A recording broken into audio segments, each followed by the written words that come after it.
प्रदेश भारतीय जनता पार्टीचे अध्यक्ष माननीय चंद्रशेखर बावनकुळेजी आणि कार्यकारी अध्यक्ष रवींद्रजी चव्हाण यांच्या नेतृत्वाखाली मी भारतीय जनता पक्षात आज प्रवेश केला आहे। या प्रवेशामागचं मुख्य कारण या महाराष्ट्राचे लाडके मुख्यमंत्री देवेंद्रजी फडणवीस साहेब यांची कार्यपद्धती, त्यांची धडाडी आणि त्यांचा जनमानसावरती असलेला उमटलेला हा ठसा याने प्रभावित होऊन मी भारतीय जनता पक्षात प्रवेश केलेला आहे।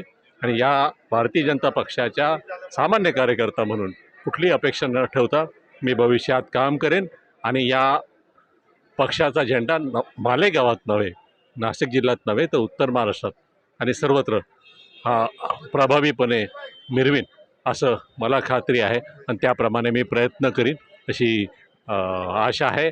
हा सर्व माझ्याबरोबर असणाऱ्या कार्यकर्त्यांचा विश्वास आहे आणि त्यांच्या जीवावरतीच ही धडाडी आम्ही भविष्यात उभी करू आणि तसं कार्य या परिसरात उभी करू अशी खात्री मनाशी। काय कोणावरती नाराजी व्यक्त करून काही होत नाही हो, आणि मी कोणावरती नाराज आहे असंही म्हणणार नाही।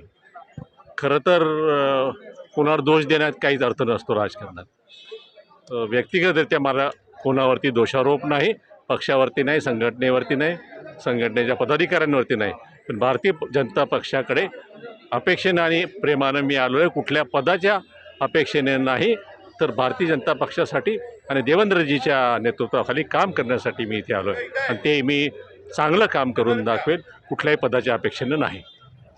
थँक्यू।